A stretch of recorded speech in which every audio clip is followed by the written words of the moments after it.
ठीक है। अच्छा बेटा, ये एक सवाल है जो मैं आपको भी करवाने वाला हूँ। ये सवाल जो हमारे पास है, एक मिनट कीजिएगा। हाँ, ये सवाल जो हमारे पास है इसके अंदर हमें कैश बुक बनानी है। हमें क्या करना है, कैश बुक बनानी है।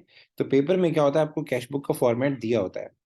ये आप देख सकते हैं। इस तरीके से आपको कैश बुक का क्या नाम है, पूरा का पूरा एक फॉर्मेट उसने आपको दिया होगा पेपर में। ये डेबिट साइड है कैश बुक की, और ये कैश बुक की क्रेडिट साइड है। क्रेडिट साइड पे डिस्काउंट रिसीव नजर आ रहा होगा आपको, और डेबिट साइड पे आपको डिस्काउंट अलाउड नजर आ रहा होगा। तो ये सवाल आपको पेपर में दिया हुआ होगा। अच्छा, आपको टी अकाउंट सब बना के दिया होगा, आपने खाली एंट्रीज करनी होंगी। तो हम स्टार्ट करते हैं। हमारे सवाल के स्टार्ट में लिखा हुआ है कि शाहिद इज अ ट्रेडर। इसके प्रोग्राम देखते जाएं। Shahid is a trader, he maintain a full set of accounting records including the three column cash book. Three column cash book वो क्या करता है, मेंटेन करता है। आगे वो कह रहा है सवाल के अंदर, on 1 August 2017 Shahid had the following balances in his book. Dinesh बेटा माइक बंद कर लें आप, माइक बंद कर लें।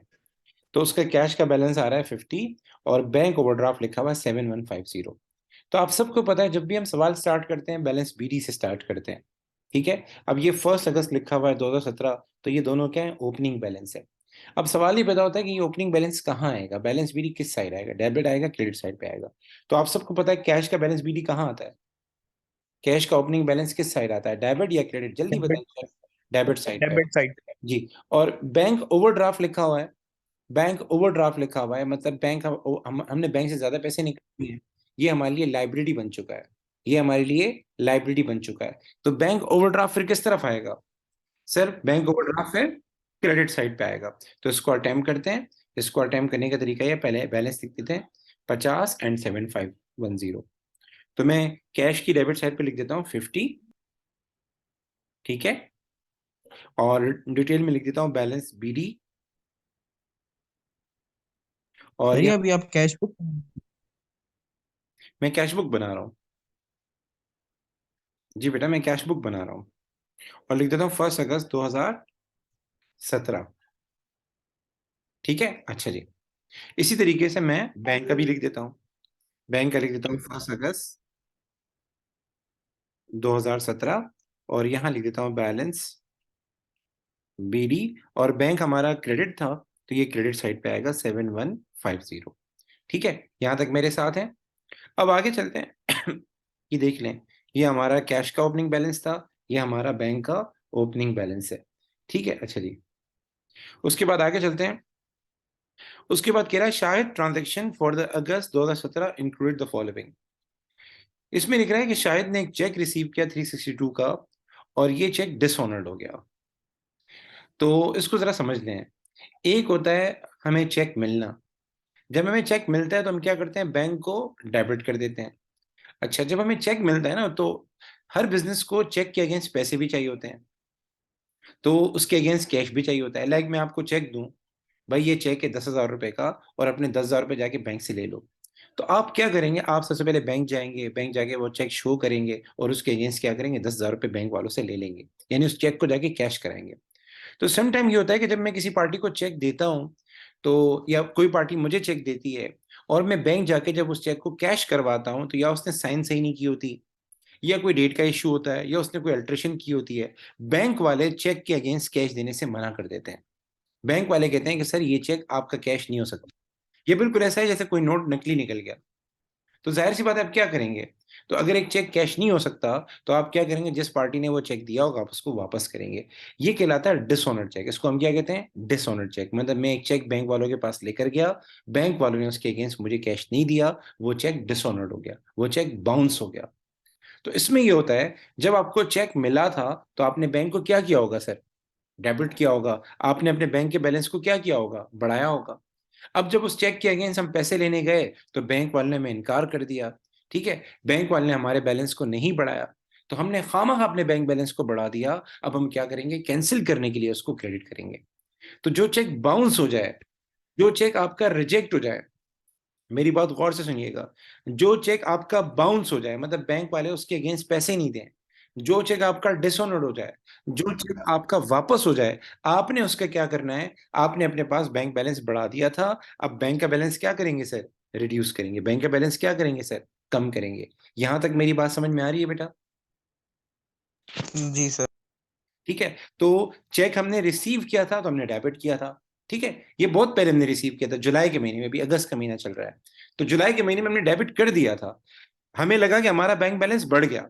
ये बिल्कुल ऐसा है जैसे किसी बच्चे ने मुझे चेक दे दिया, तो मैंने क्या किया, अपने पास मोबाइल में एंट्री कर ली, मोबाइल में बैंक अकाउंट मेरा बना हुआ था, उसमें जाके मैंने डेबिट कर दिया कि मेरे बैंक का बैलेंस बढ़ गया, मुझे आज इतने पैसे कलेक्ट हो गए। अब शाम को जब कैश करवाने गया तो वो चेक रिजेक्ट हो गया, तो मैं वो पैसे माइनस कर दूंगा कि खामखा मैंने वो पैसे बढ़ा दिए अपने पास, लेकिन मुझे उसके अगेंस्ट कैश नहीं मिला, तो वो पैसे दोबारा से मैं कैंसिल कर देता हूँ। तो ये चेक हमारा रिजेक्ट हो चुका है, तो पहले हमने डेबिट कर दिया था, अब हम क्या करेंगे, क्रेडिट करेंगे। तो इसको कैसे रिकॉर्ड करेंगे, हम बैंक में क्रेडिट साइड पे जाके लिखेंगे 362। हम बैंक में क्रेडिट साइड पे लिखेंगे 362। ठीक है, और यहां लिखेंगे ई एन सप्लाईज, जो पार्टी का नाम है, और यहां लिखेंगे 9 अगस्त क्रेडिट साइड पे। ठीक है, अच्छा जी, उसके बाद आगे चलते हैं सर। उसके बाद आगे चलते हैं। आगे वो कह रहा है आपको कि paid 54 by cheque for fuel of private motor vehicle. क्या करेंगे इसका, जल्दी बताएं। हमने 18 सर अगस्त जी सर क्रेडिट 54 को क्रेडिट करेंगे डेबिट साइड पर। जी, शाबाश बेटा, 54 को क्रेडिट करेंगे, रेफरेंस में क्या लिखेंगे। ड्राइंग। मोटर। अब मारिया बेटा आप बताएं। 54 को बैंक में क्रेडिट कर देंगे, रेफरेंस में क्या आएगा। सर ड्राइंग लिखेंगे बिकॉज एक्सीलेंट, प्राइवेट लिखा हुआ है। एक्सीलेंट, एक्सीलेंट बेटा, एक्सीलेंट। एक बात हमेशा याद रखिए कि ये सवाल 11 मार्क्स का है। कितने मार्क्स का है, 11 मार्क्स का है। इसका 1 मार्क होता है, लेकिन इसके लिए ये सही होना जरूरी है। अगर आपने खाली फ्यूल लिख दिया, प्राइवेट फ्यूल लिख दिया, तो आपके मार्क्स चले जाएंगे। ठीक है, ये चीज ध्यान में रखिएगा, हमारे लिए रेफरेंस बहुत इंपॉर्टेंट है। ये 5 पेपर का सवाल करा रहा हूँ। अच्छा जी, आगे चलते हैं। आगे, receive a cheque from Mariam to settle her debt of 520 less 2.5 cash discount. इसमें कह रहा है कि मरियम ने मुझे चेक दिया, उस चेक की अमाउंट नहीं बताई इसने, बस ये बताया कि मरियम का जो डेट था, डेट से मुराद कर्जा, जो मरियम का कर्जा था वो 520 था, तो मैंने उससे चेक लिया, लेकिन मैंने उसको 2.5% डिस्काउंट दिया, 2.5% डिस्काउंट दिया। तो इसने ये नहीं बताया कि उस चेक की वैल्यू क्या थी, वो नहीं बताई। तो इसमें होगा क्या, जो चेक हमें मिला है वो बैंक में डेबिट हो जाएगा, और जो डिस्काउंट मिला है वो भी डेबिट हो जाएगा। तो मुझे बता सकते हैं, अगर एक बंदे से मुझे 520 लेने थे, लेकिन मैंने उसको 2.5% अगर डिस्काउंट दिया है, तो ये बताएं उसने चेक कितना दिया होगा। तो इसका तरीका वैसे ये है कि आप क्या करेंगे, आप लिखेंगे 520 जो पैसे उससे लेने थे, और आप 2.5%, अगर आपके पास कैलकुलेटर हो तो 520 को मल्टीप्लाई करें 2.5 से एंड डिवाइड कर दें 100 से, आपके पास डिस्काउंट आ जाएगा, क्योंकि इसने चेक की रकम नहीं बताई। तो 520 को मल्टीप्लाई करेंगे 2.5% से, तो हमारे पास डिस्काउंट आ जाएगा। बताएं कितना आया, जल्दी बताएं। सर $13। $13। बेटा मैं सिर्फ ये एक ही सवाल कराऊंगा, ठीक है ना बेटा। $13 हमारे पास डिस्काउंट आ जाएगा। ये कैसे आया, इन लोगों ने क्या किया, 520 को मल्टीप्लाई किया 2.5 से, और ये परसेंट है तो डिवाइड बाय 100 कर दिया, तो ये आ गया 13। यानी हमने 13 का डिस्काउंट उसको दिया, तो 520 में से अगर हम 13 माइनस कर दें, तो हमने 507 रुपए का उससे चेक लिया होगा। इसमें उसने ये नहीं बताया कि चेक था कितने का, तो हमें कैलकुलेट करना पड़ेगा। तो आपको पेपर में वो अमाउंट दे देगा जो उससे लेने थे, टोटल अमाउंट, और आपको डिस्काउंट भी दे देगा, तो अमाउंट में से डिस्काउंट माइनस कर देंगे। ठीक है, तो हम इसका क्या करेंगे, इसको डेबिट करेंगे। उसको हम डेबिट करेंगे 507 को, बैंक में जाके डेबिट कर देंगे 507 को। हम बैंक में लिखेंगे 507, और डिस्काउंट में लिखेंगे 13, और यहाँ रेफरेंस में लिखेंगे मरियम, जिस पार्टी ने हमें वो चेक दिया था वो लिखेंगे। और डेट हमारे पास देख लेते हैं कौन सी है। डेट है हमारे पास अगस्त 24, तो हम यहाँ लिख देते हैं 24। ठीक है, पेपर में आपको इस तरह से टी अकाउंट दिया होगा, ये इस तरीके, ये फाइल ग्रुप में मैं आपको भेज रहा हूँ अभी। ठीक है, अच्छा जी, आगे चलते हैं। आगे वो कह रहा है, इस वाले ट्रांजेक्शन को मैं बाद में करता हूँ, पहले आसान वाली कर लेते हैं। पहले आसान वाली कर लेते हैं, एक और भी है, ऊपर नीचे ट्रांजेक्शन हो जाए इससे कोई फर्क नहीं पड़ता। अच्छा जी, कैश सेल्स 3224, तो कैश सेल्स हमने की 3224 की। सर इसको क्या करेंगे, इसको जाके डेबिट कर देंगे।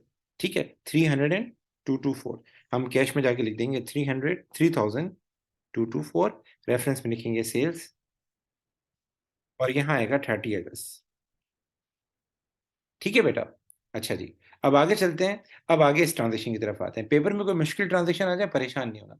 अब ये ट्रांजेक्शन बड़ी आला ट्रांजेक्शन है, ये वाली ट्रांजेक्शन जो है, जो हम करने वाले हैं 27 वाली। 27 में कह रहा है पेड 400 बाय चेक।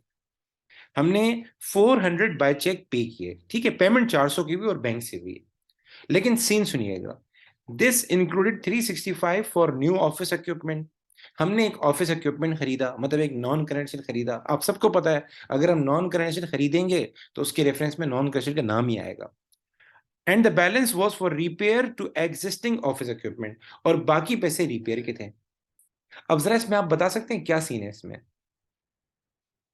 आपको क्या लगता है क्या करना चाहिए? सर मे बी 2 दफा एंट्री करेंगे। 2 दफा एंट्री करेंगे। मारिया ने कहा है कि सर फॉरेन यूनिट्स ने बाय चेक पे किए लेकिन रेफरेंस अलग अलग हैं, क्योंकि कुछ पैसे न्यू, कुछ पैसे इक्विपमेंट की खरीदारी में लगे हैं, वो नॉन क्रेडिट है, और कुछ चीजें एक्सपेंस के तौर पे लगे हैं, तो उसको ब्रेक करके लिखेंगे। और कोई अक्सा, आप लोग क्या कहते हैं, इसका क्या करेंगे? में बैंक को ही सिर्फ क्रेडिट कर देंगे 400 से। लेकिन रेफरेंस में क्या लिखेंगे फिर? ये मसला पैदा हो जाएगा ना। वो आपको जब ये बता रहा है कि इस 400 में से हमने 365 हमने ऑफिस इक्विपमेंट बाय करने में लगाए थे और बाकी पैसे रिपेयर में लगाए थे। देखो पेपर में हमारे पास जब कोई ट्रांजेक्शन रिकॉर्ड होती है इसकी दो इम्पैक्ट होते हैं। पहला इम्पैक्ट होता है आपने बैंक को किया क्रेडिट, डेबिट क्या होगा? चलो तुमने 400 बैंक में किया क्रेडिट, मैं पूछ रहा हूँ डेबिट क्या करोगे? 400 किसी एक अकाउंट में तो नहीं जाएंगे ना, 400 में से एक किसी अकाउंट में जाएंगे, एक किसी अकाउंट में जाएंगे, तो फिर हमें ब्रेक करके लिखना पड़ता है। हम जब भी कोई ट्रांजेक्शन बैंक में आएगा 400, तुम लोग सही कह, 400 ही हम क्रेडिट करेंगे, लेकिन मसला क्या है, आपको रेफरेंस भी देना होता है कि इस 400 में से कितने पैसे किस चीज के थे, ये बताना पड़ता है। तो ये एक चीज के थे नहीं, दो चीजों के थे। तो चलो जिंदगी आसान कर लेते हैं, पहले एक काम कर लेते हैं। तो 365 365 ये हमारे पास किस चीज के थे? ये हमारे पास उसके थे, क्या कहते हैं, ऑफिस इक्विपमेंट के थे। तो चलो ये क्रेडिट कर देते हैं। तो हम यहाँ बैंक में लिखेंगे 365 और यहाँ लिख देंगे ऑफिस इक्विपमेंट। न्यू लिखना जरूरी नहीं है, यहां लिख देते हैं ऑफिस इक्विपमेंट। डेट मेरे ख्याल से 24 थी शायद, ठीक है। ये आ गया 365। अब आ जाए बाकी पैसों का। तो 400 में से अगर 365 हमने ऑफिस इक्विपमेंट में लगाए तो बाकी पैसे कितने बनेंगे? आप 400 में से 365 माइनस कर दें, तो बाकी अमाउंट जल्दी से बताएं वो कितना है? 350। 350 नहीं होगा, 35 होगा मेरे ख्याल से, ठीक है। 400 में से 365 माइनस कर देंगे तो बाकी 35। या 35 सॉरी रिपेयर में सर। लगा, 35 रिपेयर में लगा है, कोई बात नहीं है। 35 रिपेयर में लगा है, तो हम यहाँ लिखेंगे 35 और यहाँ लिखेंगे रिपेयर ऑफिस इक्विपमेंट।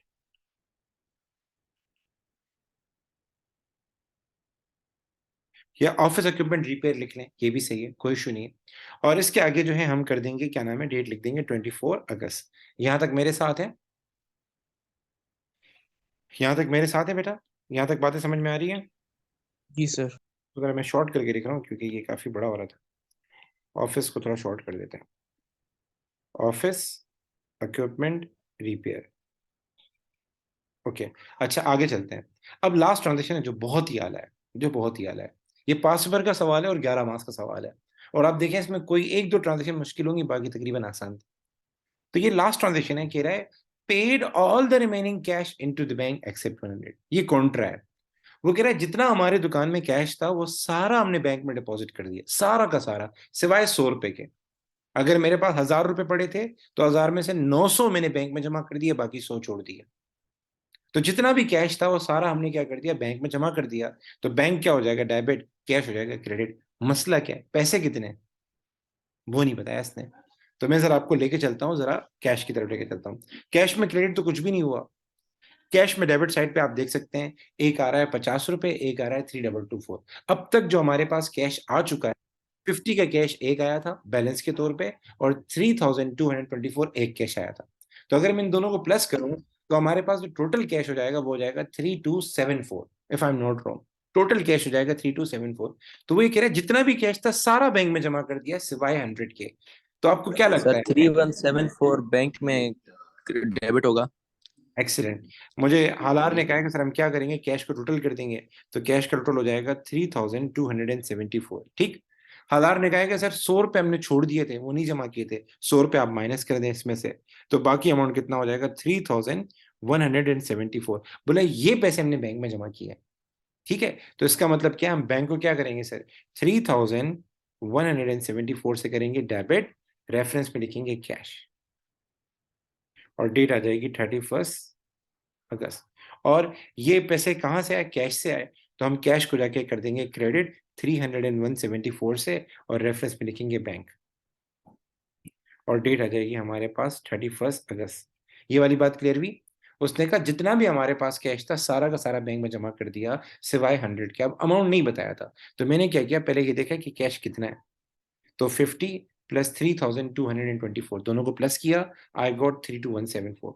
इस 3274 में से मैंने 100 को माइनस किया, मेरा आंसर आ गया 3174। ये हमने बैंक में डिपॉजिट किया, तो बैंक को मैंने किया डेबिट, और आपको आपका जो कैश था उसको मैंने किया क्रेडिट। ये रिकॉर्डेड लेक्चर है, आपको रिकॉर्डेड मिल जाएगी, इसकी रिकॉर्डिंग मैं आपको अभी दे दूंगा थोड़ी देर में। अच्छा जी, अब आते हैं, अब क्या करते हैं सर, इसके बाद कोई भी ट्रांजेक्शन नहीं है, अब हम दोनों साइड का टोटल कर लेते हैं। तो बहुत आसान है, टोटल करने के लिए क्या करना है आपने, मैंने आपको बताया लास्ट ट्रांजेक्शन के बाद आप एक लाइन लगा लीजिएगा, तो हम यहाँ एक लाइन लगा देते हैं। ठीक है, मेरे जहाँ तक ख्याल है डेबिट साइड ही ज्यादा लग रही है। पहले हम आते हैं डिस्काउंट के ऊपर, डिस्काउंट टोटल 13 हो जाएगा, और कैश का टोटल करें तो ये कितना हो जाएगा, 3274। और हम यहाँ क्रेडिट साइड पे आ जाते हैं,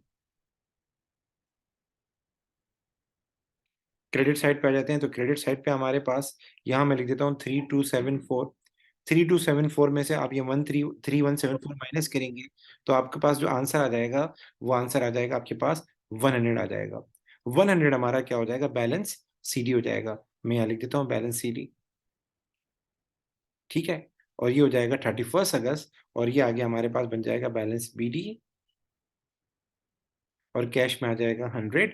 और अगस्त के बाद कौन सा महीना आता है, अगस्त के बाद आपका आता है सितंबर का, तो यहाँ हम लिख देंगे 1 सितंबर। अब बेटा बैंक की तरफ आते हैं, बैंक में एक इशू है बेटा, बैंक में हमें चेक करना पड़ेगा, आपको स्क्रीन शेयर हो रही है, हाँ शेयर शेयर हो रही है, चले। बैंक में हमें चेक करना पड़ेगा कि हमारा डेबिट का टोटल कितना है, क्रेडिट का टोटल कितना है, क्योंकि जो साइड ज्यादा होगी उसका टोटल आएगा।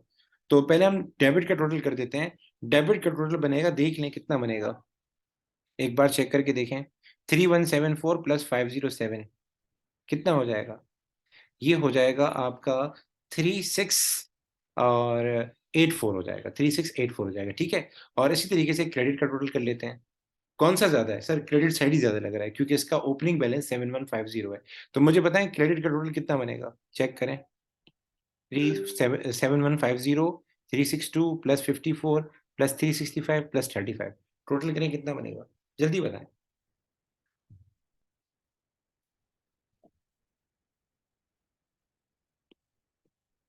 इन पांचों आइटम का टोटल करें और चैट में मुझे आंसर दे दें।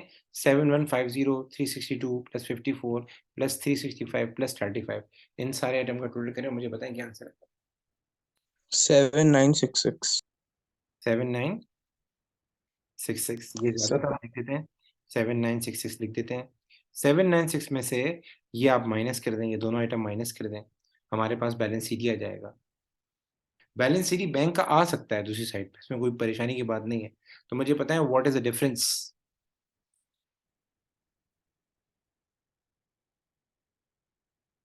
3174 एंड 507 माइनस कर दें, कितना आ जाएगा,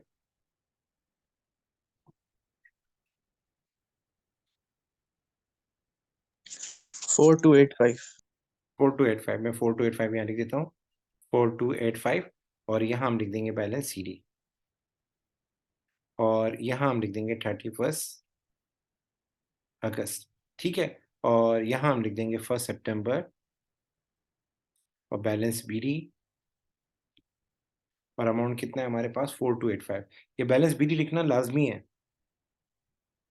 ये नहीं है कि सवाल सर हमने पूरा कर दिया तो अब सब छोड़ दें। मैं आपको छोटा करके दिखा रहा हूँ, आप देख सकते हैं कि इस तरीके से मैंने सारा सवाल किया, आपको पेपर में फॉर्मेट दिया हुआ होगा।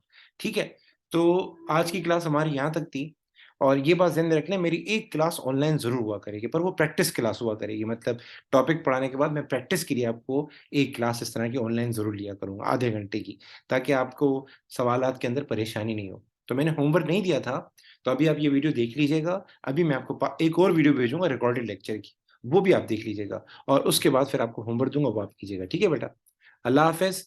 कोई सवाल हो तो पूछ सकते हैं।